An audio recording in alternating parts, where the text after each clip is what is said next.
The Arab-Israeli conflict is presented in the media as a territorial dispute. A common argument asserts that in the territory of the present state of Israel, there used to reside a 1,000-year-old Arab Palestinian people, which was forcibly evicted by the Zionist Jews. In order to evaluate these claims, we must examine the historical facts. We shall do this in what follows. HIR and Faces present a series based on the book The Collapse of the West, the Next Holocaust and Its Consequences.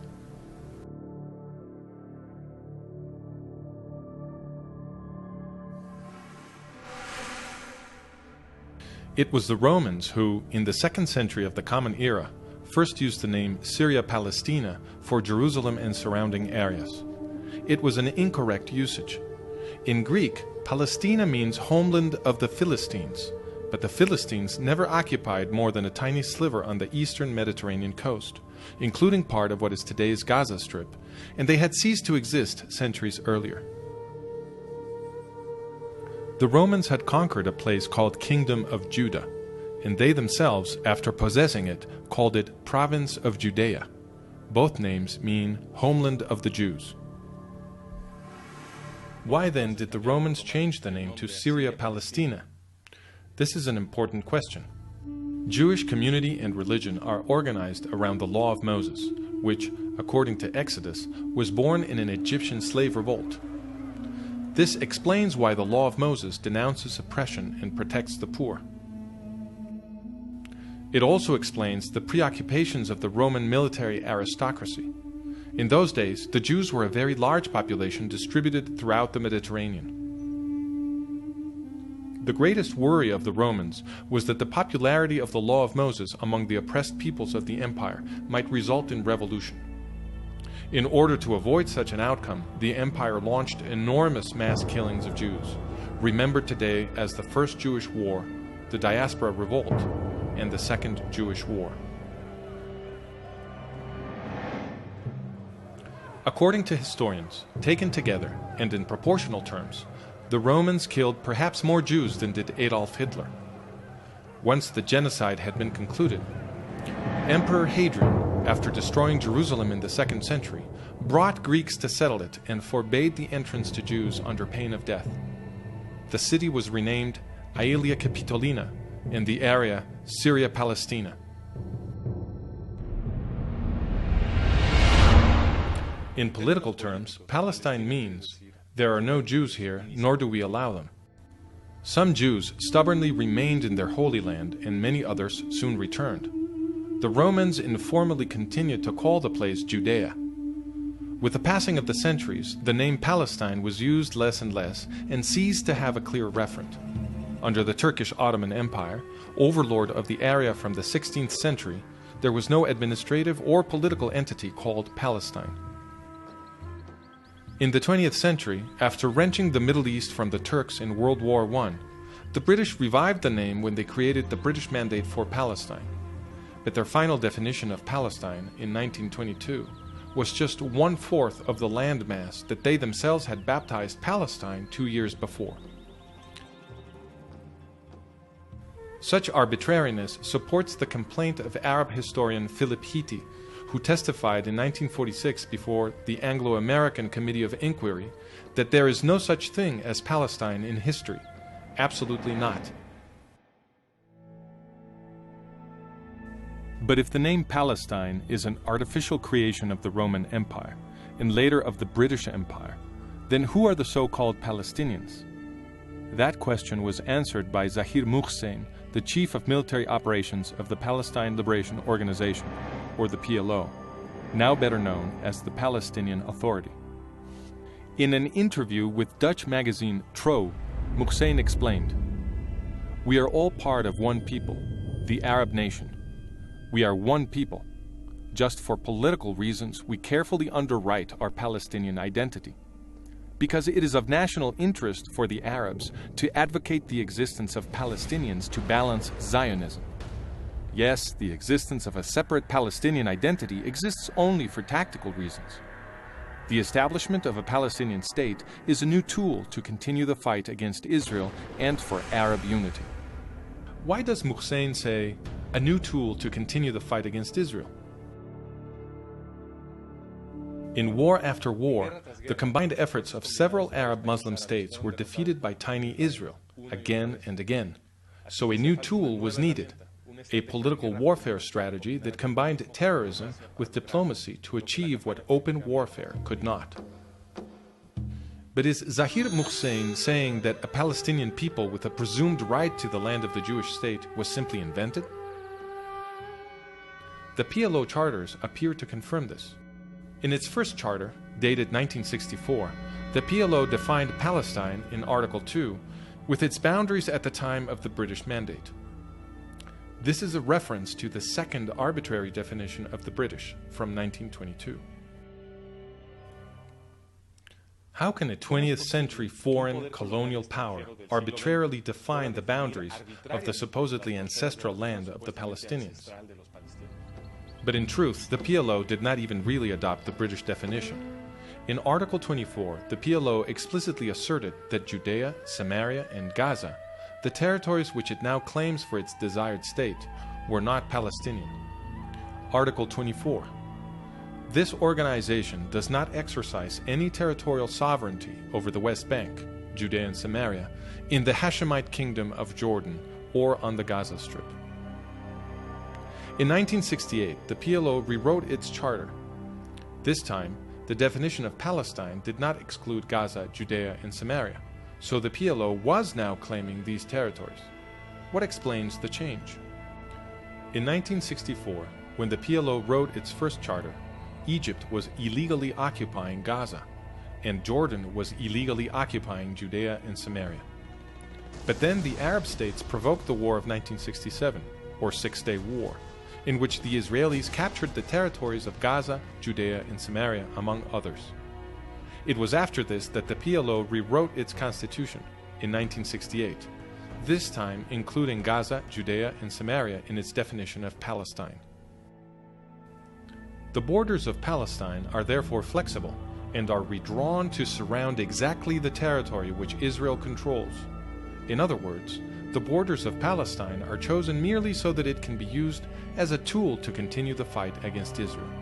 But if Palestine is a recent invention, and the same goes for the Palestinian identity, then where do the Arab Muslims now calling themselves Palestinian come from? Today, about 8 million people live in Israel. But the most reliable estimate about the 19th century puts the population of this area at 300,000. It was practically empty. And that is how 19th century travelers described it. For example, in the mid-19th century, the British consul complained that the area was empty of inhabitants. When Mark Twain visited, he remarked that in the Jezreel Valley there wasn't a single village to be found for 30 miles all around. And a visiting French author, Pierre Loti, wrote that cities and palaces had turned to dust. In a historical study, Karl Hermann Voss explained all this as a result of the Arab-Muslim conquest. In the 12.5 centuries between the Arab conquest in the 7th century and the beginnings of the Jewish return in the 1880s, Palestine was laid waste. Its ancient canal and irrigation systems were destroyed, and the wondrous fertility of which the Bible spoke vanished into desert and desolation. Under the Ottoman Empire of the Turks, the policy of desfoliation continued. The hillsides were denuded of trees and the valleys robbed of their topsoil. And the few people who lived there, who were they? A majority were Muslim, but they were divided by various identities, some of them violently opposed to each other, and none of them Palestinian. There were also small Jewish communities in the large settlements and in the villages of Galilee, and also large populations in Jerusalem, Hebron, Safed, and Tiberias. In Jerusalem, in fact, the Jews were a majority. A document from the British consulate dated 1859 states, "The Muslims of Jerusalem do not exceed a fourth of the entire population." In 1878, 2 years before the Zionist migrations began, the Ottoman Sultan launched a resettlement policy to bring foreign Muslims, mainly Circassians and Algerians. Historian Arnold Blumberg explains, after 1880, the forces of nascent Jewish nationalism, foreign Muslim colonization, sponsored by the Turks, and spontaneous Arab immigration prompted by the new prosperity of Palestine changed the demographic face of the land.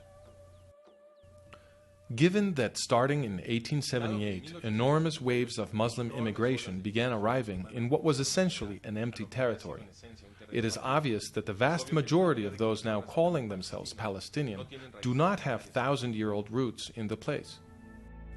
This is confirmed by the UN's behavior, for it has defined a Palestinian refugee as any non-Jew who left during the War of 1948 and whose family had been residing in the area even just 2 years before them. Without such a definition, the population of so-called Palestinian refugees would dwindle almost to nothing. Now then, everybody recognizes that the Zionist Jews settled mostly on barren lands that nobody was using.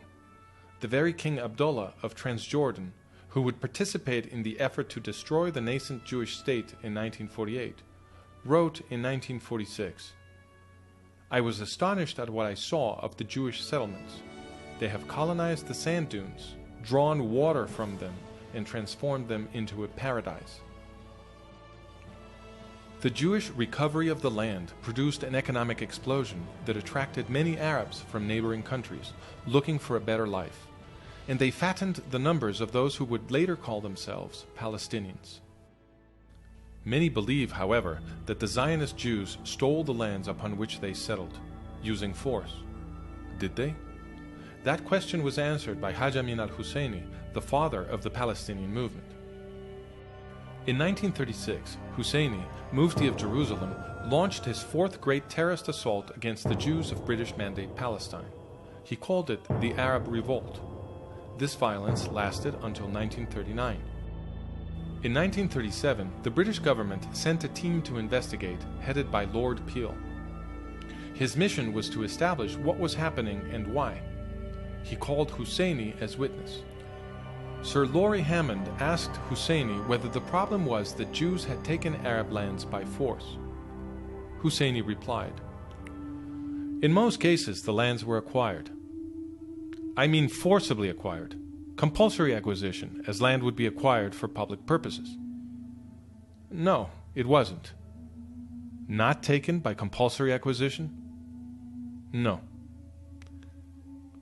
"But these lands amounting to some 700,000 dunams were actually sold?" "Yes, they were sold, but the country was placed in such conditions as would facilitate such purchases." "I don't quite understand what you mean by that. They were sold. Who sold them?" "Landowners."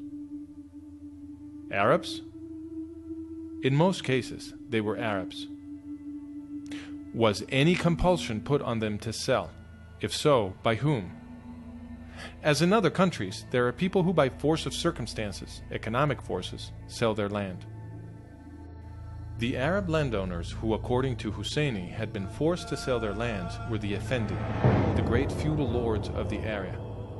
They did whatever they liked. Nobody forced them to sell.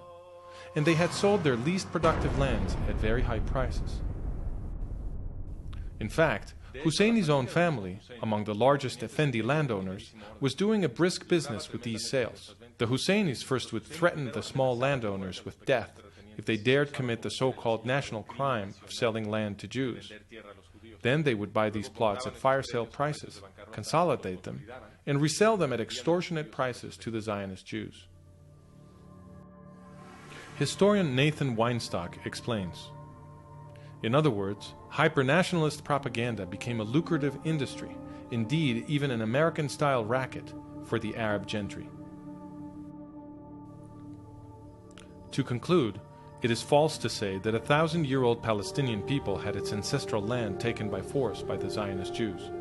First, because there was no such Palestinian people in the land, and second, because the Zionist Jews bought their lands from willing Arab landowners at prices well above the usual market rate.